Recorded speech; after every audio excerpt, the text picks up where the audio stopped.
മുസ്ലിം ലീഗിനെതിരെ വിമർശനവുമായി മുഖ്യമന്ത്രി പിണറായി വിജയൻ.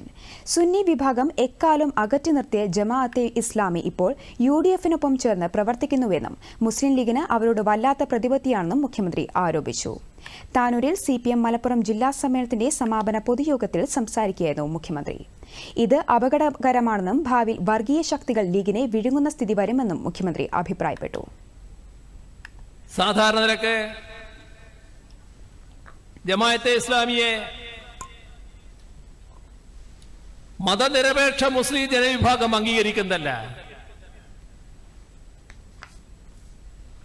മുസ്ലിമിലെ ഏറ്റവും പ്രബലമായ സുന്നി വിഭാഗം ജമാഅത്തെ ഇസ്ലാമിയെ ഒരു ഘട്ടത്തിലും അംഗീകരിച്ചിട്ടില്ല.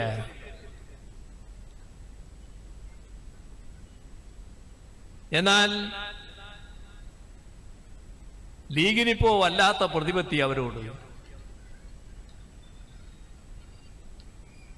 പല കാര്യങ്ങളിലും പരസ്പരം ആലോചിച്ച് കാര്യങ്ങൾ നീക്കുന്നു. SDPIക്ക് അമിതമായ ആഹ്ലാദം.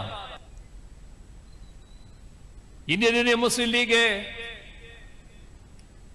ഇതിനെല്ലാം കീഴ്പ്പെട്ടുകൊണ്ടിരിക്കുന്നു. മറ്റു കൂടുതൽ കാര്യങ്ങളിലേക്ക് ഇപ്പൊ ഞാൻ കടക്കുന്നില്ല.